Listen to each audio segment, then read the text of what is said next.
नमामि दर्शकों।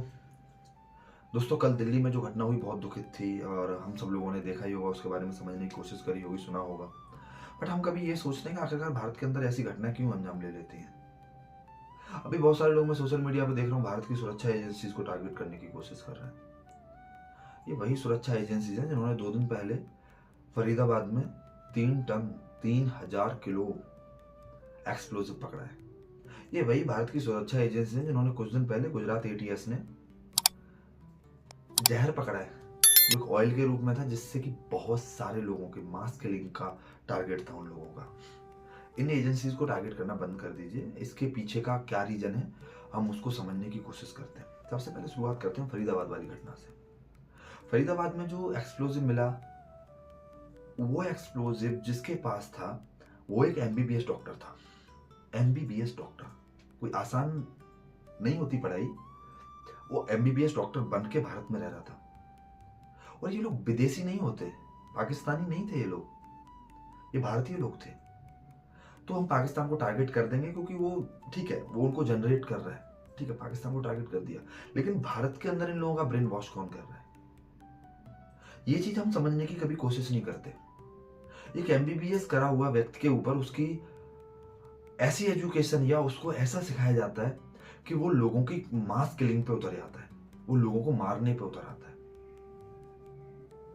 हमको साफ समझना पड़ेगा कि उसकी जो मजहबी शिक्षा है, वो भारत की जो नॉर्मल शिक्षा है या पढ़ाई है, जो अब समाज के उत्थान के लिए जो पढ़ाई करते हैं, उससे ज्यादा भारी है या उससे ज्यादा उसको समझ में आ रही है। अगर हमको ये चीजें रोकनी है तो भारत के अंदर धार्मिक शिक्षा, मैं धार्मिक शिक्षा की जब बात करूं तो वो सारे धर्मों के लिए लागू होती है, समझने की कोशिश करना। मजहबी शिक्षा, धार्मिक शिक्षा, इन सब पे पाबंदी होनी चाहिए, इमीडिएट कंट्रोल होना चाहिए, रोक लगनी चाहिए। क्योंकि एक ऐसी शिक्षा होती है धार्मिक शिक्षा जो लोगों को कट्टरवाद सिखाती है। ठीक है, कुछ धर्म है जो चीजों को नरम रहना भी सिखाते हैं, बट आप एक को छोड़ के एक को नहीं करोगे, सबका बंद कर दीजिए। मैं ये बोलता हूं, भारत में क्यों जरूरत है। भारत में ठीक है, आपको धार्मिक बनना है, आप घर से बच्चों के अंदर संस्कार दीजिए, घर में उनको रामायण भागवत पढ़ाइए। बच्चों को अगर तुम्हें और धार्मिक बनाना है तो जो सनातन संस्कृति में जो अगर रामायण होती है, भागवत कथा होती है, ऐसे अन्य धर्मों में भी आयोजित करिए आप, ताकि वहां पे इजीली कोई भी पहुंच के उन चीजों को सुन सके, समझ सके आखिरकार कि ये लोग क्या पढ़ा रहे हैं, क्या समझा रहे हैं। एक कमरे के अंदर शिक्षा दे दी जाती है, कमरा बंद करके, और क्या शिक्षा दी जाती है किसी को पता नहीं चलती, ओपनली किसी को बताया नहीं जाता। आखिरकार क्यों जरूरत है ऐसी शिक्षा की भारत के अंदर। अब इस चीज को खत्म कौन करेगा, सबसे बड़ा मुद्दा यहाँ पे खड़ा हो जाता है। इस चीज को खत्म करेंगे राजनेता, और राजनेता इस चीज को कभी खत्म होने नहीं देंगे। क्यों? सबसे बड़ा प्रॉब्लम है पॉलिटिशियंस के साथ इस चीज को खत्म करने में। अगर उन्होंने ये चीज खत्म कर दी ना, भारत के अंदर धार्मिक शिक्षा बंद कर दी, तो धीमे धीमे आतंकवाद खत्म हो जाएगा भारत के अंदर, एक मुद्दा कम हो जाएगा।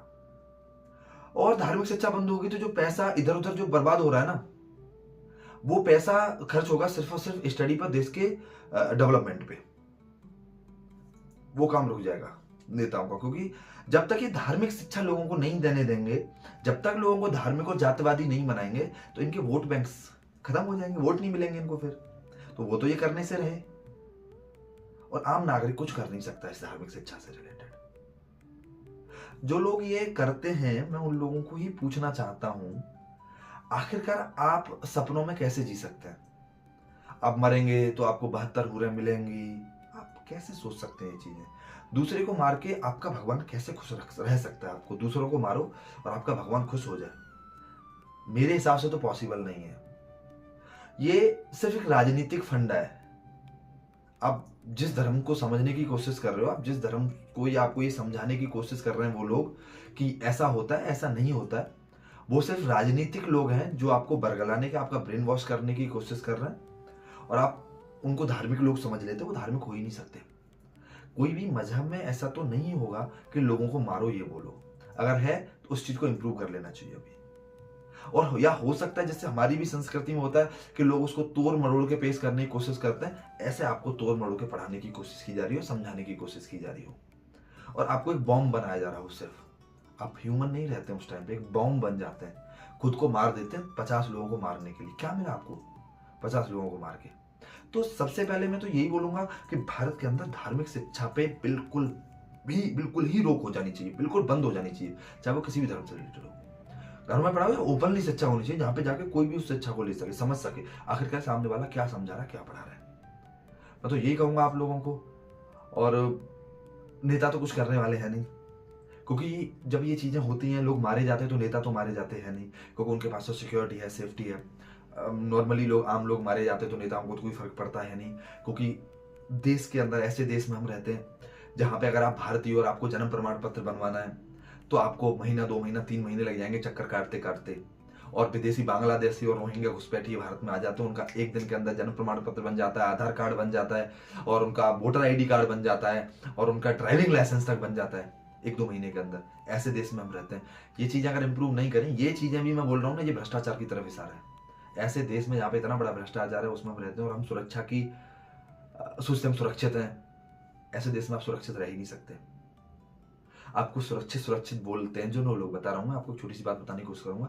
जो आपको सुरक्षित बोलते हैं ना, बहुत सुरक्षित हो हमारे शासन काल में, वही सांसद और विधायक आपके सिक्योरिटी गार्ड लेके घूम रहे होते हैं। अगर इतना ही सुरक्षित आपका एरिया